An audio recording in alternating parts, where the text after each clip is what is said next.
சமாதானமும் என்றென்றும் நிலவட்டுமாக.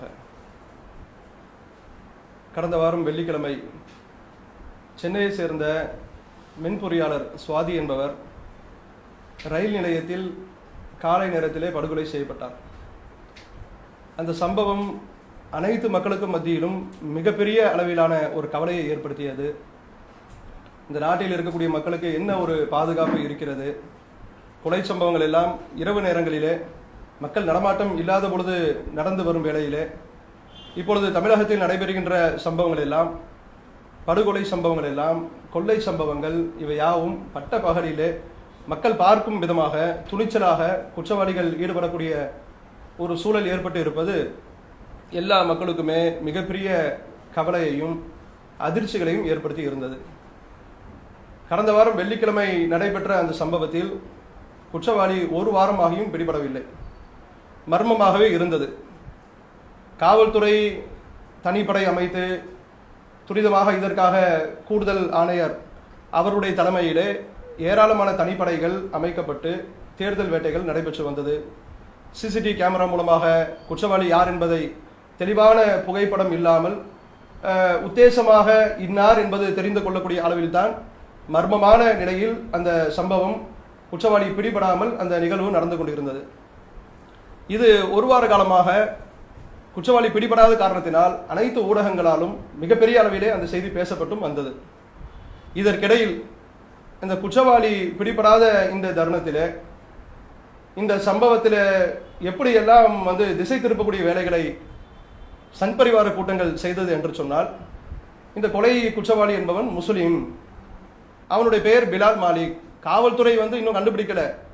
ஆள் கடைசி வரைக்கும் சஸ்பெக்டடாக இன்னார் என்பது உத்தேசமாக தெரிகிறது. அவனுடைய உருவம் கூட தெளிவாக இல்லை என்று சொல்லக்கூடிய நேரத்தில் அவருக்கு ஒரு மதத்தை குத்தி ஒரு முஸ்லீம் என்று சொல்லி பெயர் சூட்டி, பிலால் மாலிக் என்று பெயர் சூட்டி, இது எல்லாம் லவ் ஜிஹாத்.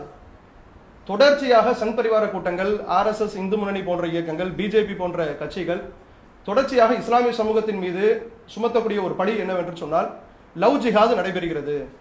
என்ன லவ் ஜிஹாத் என்று கேட்டால், முஸ்லிமான ஆண்கள், இளைஞர்கள் இந்து சமுதாயத்துடைய பெண்களை விரட்டி விரட்டி காதலிக்கிறாங்க, கல்யாணம் முடித்து அவர்களை நாசப்படுத்துறாங்க என்று சொல்லி ஒரு பொய்யான குற்றச்சாட்டை தொடர்ச்சியாக பிஜேபி போன்ற கட்சிகளும் சில இந்துத்துவ இயக்கங்களும் சொல்லிக் கொண்டு வருகின்றன. இந்த சம்பவத்தில் அனைத்து சமூக மக்களும் எதிர்பார்த்து கொண்டிருக்கிறார்கள், குற்றவாளி பிடிபட வேண்டும், அவன் கடுமையாக தண்டிக்கப்பட வேண்டும், இவ்வளவு கொடூரமாக ஒரு பிள்ளையை கொலை பண்ணியிருக்கிறான் என்று சொல்லி எல்லோரும் இதை எப்பொழுது குற்றவாளி பிடிபடுவான் என்று பார்க்கக்கூடிய நேரத்தில், இந்த நேரத்திலும் இவ்வளவு கீழ்த்தரமான அரசியலை சிலர் கையில் எடுத்து செய்தார்கள். அந்த அரசியல் செய்தவர்கள் அரசியல் ரீதியானவர்கள் செய்துவிட்டு சென்றால் அது பிரச்சனை இல்லை. காலம் காலமாக பாஜக போன்ற கட்சிகளும் சங் பரிவார இயக்கங்களும் இதைத்தான் செய்து கொண்டிருக்கிறார்கள். இந்த நாட்டிலே முஸ்லிம்களுக்கு எதிராக, இஸ்லாமியர்களுக்கு எதிராக, சிறுபான்மைக்கு எதிராக, தலித்து மக்களுக்கு எதிராக பாஜக சொல்லக்கூடிய கருத்து எதுவும் புதிதான ஒன்றும் கருத்து கிடையாது. தொடர்ச்சியாக ரொம்ப காலமா இப்படித்தான் சொல்லிட்டு இருக்கிறாங்க. ஆனா இதுல என்ன மிக மோசமான ஒரு விஷயத்தை நாங்க பாக்குறோம்னா, சினிமா துறையில் ஏதோ காமெடி நடிகர் என்று பார்த்து வந்த ஒய்ஜி மகேந்திரன் போன்றவர்கள் எல்லாம் அவ்வளவு ஒரு மோசமான குரோதமான சிந்தனைக்கு உரியவர்கள் என்பதை தங்களை இந்த சம்பவத்தில் காட்டியிருக்கிறாங்க. போலீஸ் பிடிக்கட்டுமே, குற்றவாளி கொண்டு நிறுத்தட்டுமே, அவன் முஸ்லீமாக இருந்தான் என்று சொன்னால் அதற்காக அந்த சமூகம் பொறுப்பாகுமா? இன்னைக்கு நடைபெறுகின்ற காதலுக்கு, ஒரு ஆணும் பெண்ணும் விரும்பக்கூடிய காதல் கலாச்சாரத்திற்கு சமூகம் சார்ந்த விஷயமா நடக்குது. பார்க்கிறாங்க, பிடிக்குது, அவங்க காதலிக்கிறாங்க. அதையே நம்ம கண்டிக்கத்தான் செய்கிறோம். காதல் என்பது கூடும், ஆனால் காதல் என்கிற பெயரில் நடைபெறுகின்ற ஏராளமான சம்பவங்கள், அந்த பெண்கள் ஏமாற்றப்படுவது, கற்பு சூறையாடப்படுவது, அதே மாதிரி ஒருத்தர் காதல் நிறைவேறவில்லை என்பதற்காக உயிரை மாய்த்துக் கொள்வது, இது எல்லாருமே கண்டிக்கத்தான் செய்கிறோம். இதற்காக இது மட்டுமே வாழ்க்கை இல்லை, இதை தாண்டி எவ்வளவு வாழ்க்கை இருக்கு, சமூகத்தில் எவ்வளவு பொறுப்புகள் இருக்கு, நம்மை நம்பி எத்தனையோ மக்கள் இருக்கிறாங்க, அநியாயத்திற்கு உயிரை மாய்த்துக் கொள்கிறீர்கள் என்று சொல்லி அந்த சம்பவங்களை எல்லோரும் கண்டிக்கத்தான் செய்கிறோம். காதல் என்பது பார்க்கக்கூடிய நேரத்தில் ஒருத்தருக்கு மத்தியில் ஏற்படுது. இது சாதியை கடந்து, மதத்தை கடந்து எல்லா மக்களுக்கும் மத்தியிலும் ஏற்படுது. இதனை கொண்டு மதத்தை கொண்டு நிறுத்துகிறார்கள். முஸ்லிம்கள் ஏதோ ஒரு பெரிய திட்டத்தில் நாங்கள் செயல்படுறது மாதிரியும், இஸ்லாமிய இளைஞர்களுக்கு இதே வேலையாக செயல்படுவது போன்று லவ் ஜிஹாத் என்கிற ஒரு பெயரை தொடர்ச்சியாக இந்த இந்துத்துவ வெறி பிடித்தவர்கள் பயன்படுத்தி கொண்டிருக்கிறார்கள். இந்த சம்பவத்திலும் அப்படித்தான் கொண்டு நிறுத்தினாங்க. பிலால் மாலிக் என்பவன் செய்துவிட்டு ஓடிட்டான், அவன் ஒரு முஸ்லிம். இதற்கு முன்பு இந்த நாட்டிலே நடைபெற்றிருக்கக்கூடிய, குறிப்பாக தமிழகத்தில் நடைபெற்றிருக்கக்கூடிய இந்து தலைவர்களுக்கு எதிராக நடைபெற்ற படுகொலையினுடைய வரிசையில கொண்டு இதை நிப்பாட்டுறாங்க. இந்து தலைவர்கள் கொல்லப்பட்டால் அதனுடைய பின்னணி என்ன? எல்லாத்தையும் முஸ்லிம்கள் தான் செய்திருக்கிறார்களா? அது தனி சங்கதி. பல இந்து தலைவர்கள் கொல்லப்பட்டதற்கு தனிப்பட்ட மோட்டிவ் காரணமாக இருந்திருக்கு, அவர்களுக்குள்ள இருக்கக்கூடிய சொந்த பிரச்சனைகள் காரணமாக இருந்திருக்கு. நடைபெற்ற எல்லா சம்பவத்தோடு கொண்டு வந்து சுவாதியுடைய கொலைகளையும் சம்பந்தப்படுத்துகிறார்கள், முடிச்சு போடுகிறார்கள் என்று சொன்னால் இவர்கள் எந்த எந்த மாதிரியான குரோத சிந்தனையில், மத துவேஷ சிந்தனையில் இருக்கிறார்கள்? இதுல சினிமா நடிகர்களாக இருக்கக்கூடிய ஒய்ஜி மகேந்திரன், எஸ்.வி. சேகர், மனோபாலா, இவங்களை எல்லாருமே மக்கள் வந்து ஏதோ நகைச்சுவை நடிகர்கள், எல்லா மக்களையும் சினிமாக்களின் மூலமாக, நாடகங்களின் மூலமாக நகைச்சுவை ஊட்டக்கூடியவர்கள் என்று பார்த்து வந்த வேளையில நாங்கள் எல்லாம் அப்படிப்பட்டவர்கள் அல்ல, எங்களுக்கு இன்னொரு முகம் இருக்கிறது என்பதை இவர்கள் காட்டியிருக்கிறார்கள். விஷமத்தனமாக பேசியிருக்கிறார். ஒய்ஜி மகேந்திரன் அதற்கு அப்போலஜைஸ் பண்ற மாதிரி, ஏதோ வருத்தம் தெரிவிக்கிற மாதிரி அவர் ஒரு பேட்டி விளக்கம் ஒன்று கொடுக்கிறார். விளக்கம் கொடுக்கும்போது என்ன சொல்றாருன்னா, அந்த செய்தியை நான் என்னுடைய முகநூல் பக்கத்தில் போட்டிருக்கிறேன். நான் போஸ்ட் செய்யவில்லை, நான் அதை பதிவு செய்யவில்லை, நான் பகிர்ந்திருக்கிறேன். என்ன பதிவு செய்வதற்கும் பகிர்வதற்கும் என்ன பெரிய வித்தியாசம் இருக்கு? ஏதேனும் ஒரு செய்தி கிடைத்தால் உறுதிப்படுத்தாமல் ஒரு சமூகத்தை பற்றி சொல்லப்படுது, முஸ்லிம்களை பற்றியும் இது தொடர்பாக இந்த செய்தியை அவர்கள் சித்தரிக்கக்கூடிய விதம் வந்து ஒரு சமூகத்திற்கு எதிராக கலவரத்தை தூண்டும் விதமான ஒரு செய்தி. அதை பகிர்ந்தால் என்ன, பதிவிட்டால் என்ன, எல்லாம் ஒரே குற்றம் தானே. அதை செய்துவிட்டு நியாயப்படுத்தக்கூடிய காட்சிகளை பார்க்கிறோம். இது வந்து லவ் ஜிஹாத் என்கிற பெயரிலே செய்கிறார்கள் என்று. ஆனால் உண்மையிலே சொல்ல வேண்டும் என்று சொன்னால் சங் பரிவார கூட்டத்திற்கு அப்படி ஒரு இலக்கு இருக்கிறது. பிஜேபி, ஆர்எஸ்எஸ் போன்ற இயக்கங்கள், இந்து முன்னணி போன்ற இயக்கங்கள் அவர்களுடைய பல மத ஊர்வங்களிலே, எந்த ஊர்வலங்கள் எல்லாம் தமிழகத்திலே பல கலவரங்களை ஏற்படுத்தி இருக்கிறதோ அது மாதிரியான ஊர்வலங்களில் அவர்கள் வளமையாக பயன்படுத்தக்கூடிய ஒரு ஸ்லோகன் என்னவென்று சொன்னால், துளுக்கனை வெட்டு துளுக்கட்சியை கட்டு என்று சொல்வார்கள். இஸ்லாமிய பெண்களுடைய கற்புகள் சூறையாடப்பட வேண்டும் என்பதை பகிரங்க கோஷம் போட்டவர்கள் இவர்கள். ஆனா என்ன செய்யறாங்கன்னு கேட்டா, முஸ்லிம்கள் ஏதோ இப்படி ஒரு திட்டத்தில் கையில செயல்படுத்துற மாதிரி இந்த ஒரு கொலை சம்பவத்தில் கூட ஒரு கேடுகட்டத்தனமான அரசியலை இவர்கள் செய்திருக்கிறார்கள். இஸ்லாமியர்களுக்கு எதிராக, இஸ்லாமிய சமூகத்திற்கு எதிராக இவர்கள் ஒரு கலவரத்தை தூண்டும் விதமான ஒரு துவேஷ பேச்சுக்களையும் கருத்துக்களையும் சமூக வலைத்தளங்களில் பதிவிட்டிருக்கிறார்கள். நாங்கள் காவல்துறைக்கு புகார் கொடுத்திருக்கிறோம், ஒய்ஜி மகேந்திரன் மேல கொடுத்திருக்கிறோம். சில சமூக வலைத்தளங்கள், ஹிந்து சென்டினல் என்கிற பெயரிலே ஒரு வலைத்தளம், அவர் வந்து அந்த இணையதளத்தை பார்த்தீங்கன்னா நாங்கள் கொடுத்துட்டோம், இன்ன வரைக்கும் அது முடக்கப்படலை. நாங்கள் வந்து கம்ப்ளைண்ட் கொடுத்ததோடைய நோக்கம் என்னன்னு கேட்டால், இஸ்லாமியர்களை தேவையில்லாமல் வம்புக்கு எடுத்திருக்கிறார்கள், பொய்யாக ஒரு முஸ்லிமை கொலையாளியாக இவர்கள் சித்தரித்திருக்கிறார்கள் என்பது மட்டுமல்ல, இதன் மூலமாக சட்டம் ஒழுங்கு பிரச்சனை வந்துவிடக்கூடாது, மத மோதல்கள் ஏற்பட்டுவிடக்கூடாது என்பதற்காகத்தான் நாங்கள் கொடுத்துருக்கிறோம். ஆனால் அந்த வலைதளம் இதுவரையிலும் தடை செய்யப்படவில்லை, அது அப்படியே தான் இருக்கு. அந்த செய்தியில் என்ன போடுறாங்கன்னா, நடந்து முடிந்த சம்பவங்களை எப்படி ஊடகவியாளர்கள் எடுத்து போடுவாங்களோ, செய்தியாக கொடுக்குமோ, ஒரு பத்திரிகையில செய்தியாக வருமோ, அப்படி சித்தரிக்கப்பட்டிருக்கிறது. காவல்துறையே அந்த செய்தியை கொடுத்ததாக அதில் எழுதியிருக்கிறாங்க. ஹிந்து சென்டினல் என்கிற இணையதளத்தில் பிலால் மாலிக் என்ற பெயரை குறிப்பிட்டு இது லவ் ஜிஹாதுடைய பின்னணி என்று எழுதியிருக்கக்கூடிய அந்த மதவாதிகள், அந்த மத வெறிப்பிடித்தவர்கள் என்ன எழுதுறாங்கன்னு கேட்டா, காவல்துறையே அதற்கு சாட்சியாக ஆக்கியிருக்கிறாங்க. எங்களுக்கு காவல்துறை ஐடென்டிஃபைடு, அவன் தான் முஸ்லிம் கல்பிரேட், அவன் கொலையாளி முஸ்லிம் என்பதை காவல்துறை அடையாளம் கண்டுவிட்டது என்று சொல்லி காவல்துறையும் அவர்கள் வம்புக்கு இழுக்கும் விதமாக எழுதியிருக்கிறாங்க.